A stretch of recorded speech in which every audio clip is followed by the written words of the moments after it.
Welcome to maths with மாதேஸ். நம்ம இன்னைக்கு 10th மேத்ஸ் அளவியல் பயிற்சி 7.2ல 5வது கணக்கு பார்க்க போறோம். 6 சென்டிமீட்டர் 8 சென்டிமீட்டர் மற்றும் 10 சென்டிமீட்டர் பக்க அளவுகள் கொண்ட ஒரு செங்கோண முக்கோணத்தை அதன் செங்கோணத்தை தாங்கும் பக்கங்களை மைய அச்சுகளாக கொண்டு சுழற்றும் போது ஏற்படும் திண்மங்களின் கன அளவுகளின் வித்தியாசம் காண்க அப்படின்னு சொல்லி கேட்டிருக்காங்க. அதாவது நமக்கு ஒரு செங்கோண முக்கோணத்தின் பக்க அளவுகள் 3 கொடுத்துட்டாங்க. இதுல செங்கோணத்தை தாங்கக்கூடிய 2 பக்கங்களை மைய அச்சாக கொண்டு அதை சுழற்றும் போது ஒரு முக்கோணத்தை சுழற்றும் போது நமக்கு ஒரு கூம்பு கிடைக்கும். நமக்கு 2 பக்கங்களை மைய அச்சுகளாக வச்சு சுற்றுறாங்க. அது எதெல்லாம் அப்படின்னா செங்கோணத்தை தாங்கும் 2 பக்கங்களையும் மைய அச்சுகளாக வச்சு சுழற்றுறாங்க.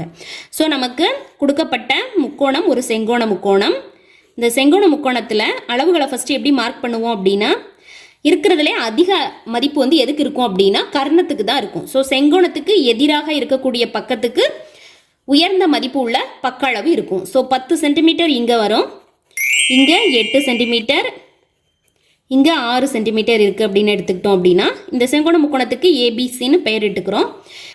2 தடவை நம்ம இந்த முக்கோணத்தை சுழற்றி ஒரு திண்ம வடிவத்தை உருவாக்குறோம். அதாவது செங்கோணத்தை தாங்கக்கூடிய 2 பக்கங்கள்.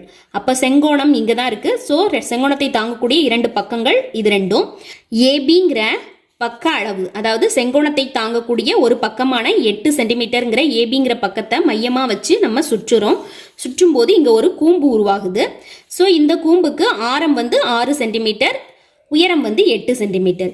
இதே முக்கோணத்தை நம்ம செங்கோணத்தை தாங்கக்கூடிய 2 பக்கங்களில் ஒன்றான இந்த 6 சென்டிமீட்டர் உள்ள இந்த பக்கத்தை மைய அச்சா வச்சு சுழற்றுறோம். பிசிங்கிற பக்கத்தை மைய அச்சா வச்சு இதை சுழற்றும் போது இந்த மாதிரியான ஒரு கூம்பு நமக்கு கிடைக்கும். இந்த கூம்புக்கு உயரம் நமக்கு 6 சென்டிமீட்டர், ஆரம் 8 சென்டிமீட்டர். ஸோ இந்த 2 கூம்புக்கும் கன அளவுகள் கண்டுபிடிக்கணும். அந்த கன அளவுகளின் வித்தியாசம் தான் நமக்கு கணக்கில் கேட்டிருக்காங்க. இந்த ஃபஸ்ட்டு கூம்பானது ஏபிங்கிற பக்கத்தை மைய அச்சாக கொண்டு சுழற்றுறோம். இந்த 2வது கிடைச்சிருக்கிற இந்த கூம்பு பிசிஐ மைய அச்சாக கொண்டு சுழற்றும் போது கிடைச்சிருக்குது. ஸோ 2க்குமே நம்ம கன அளவு கண்டுபிடிக்க போகிறோம். கூம்பின் கன அளவு கண்டுபிடிக்கிறதுக்கான நமக்கு ஃபார்முலா தெரியும்.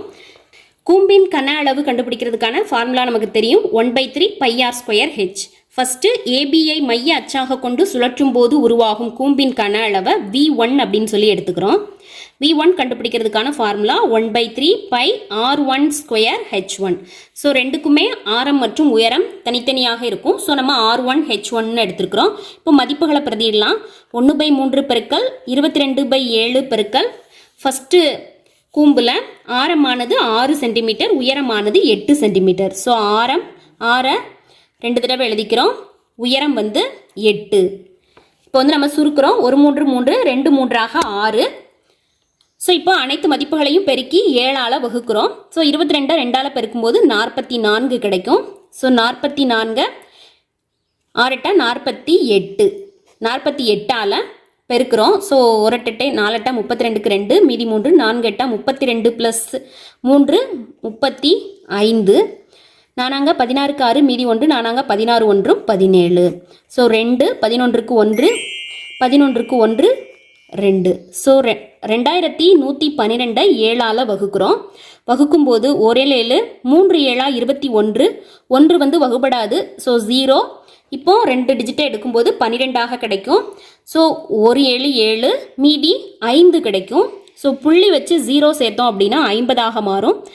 7 7 40, 7 7 49 மீதி 1 10ஆக மாறும். 1 7 7 மீதி 3 30. ஸோ 30ல் 4 7 28. ஸோ நமக்கு முதல் கூம்பு, அதாவது ஏபிஐ மையச்சாக கொண்டு சுழற்றும் போது உருவாகும் கூம்பின் கன அளவு V1 = 301.714 கன சென்டிமீட்டர் அப்படின்னு சொல்லிட்டு V1 நமக்கு கிடைச்சிருக்குது. அடுத்து நம்ம V2 கண்டுபிடிக்க போகிறோம். இப்போ நம்ம பிசிஐ மையச்சாக கொண்டு சுழற்றும் போது கிடைக்கும் கூம்பின் கன அளவு கண்டுபிடிக்க போகிறோம். இதற்கு நமக்கு இந்த கூம்பின் உயரமானது 6 சென்டிமீட்டர். இதை H2R2ன்னு எடுத்துக்கிறோம். இதனுடைய ஆரமானது 8 சென்டிமீட்டர்.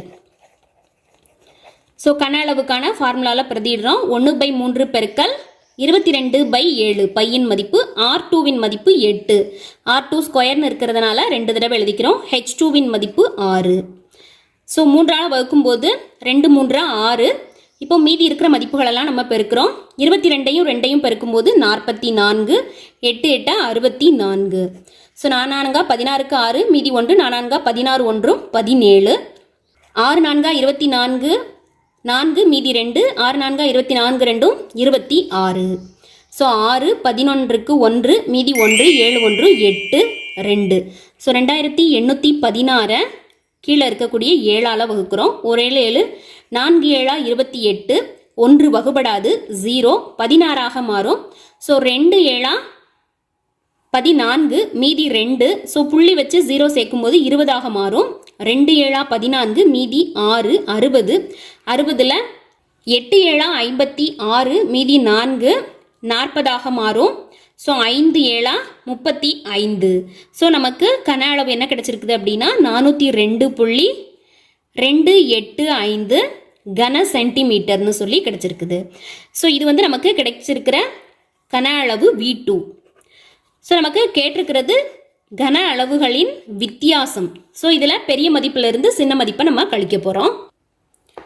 நம்ம கூம்புகளின் கன அளவுகளின் வித்தியாசம் V2 மைனஸ் V1 கண்டுபிடிக்க போகிறோம். ஸோ 2 மதிப்புகளையும் எடுத்து பிரதிட்டு இருக்கிறோம்.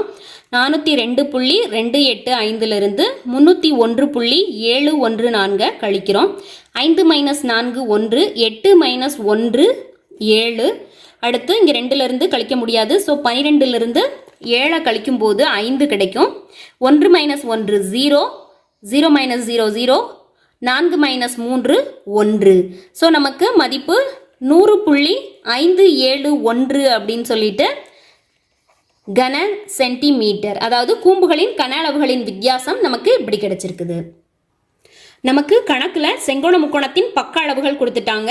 செங்கோணத்தை தாங்கக்கூடிய 2 பக்கங்களையும் மைய அச்சுகளாக கொண்டு சுழற்றும் போது உருவாகும் திண்மங்களின் கன அளவுகளின் வித்தியாசம் கேட்டிருக்கிறாங்க. ஸோ செங்கோணத்தை தாங்கக்கூடிய 2 பக்கங்களில் ஒன்றை ஃபஸ்ட்டு சுழற்றும் போது நமக்கு ஒரு கூம்பு கிடைக்குது. அதனுடைய கன அளவை கண்டுபிடிச்சிருக்கிறோம். அடுத்து பிசிங்கிற பக்கத்தை மைய அச்சாக கொண்டு சுழற்றும் போதும் ஒரு கூம்பு உருவாகுது. இந்த கூம்பின் கன அளவும் கண்டுபிடிக்கிறோம்.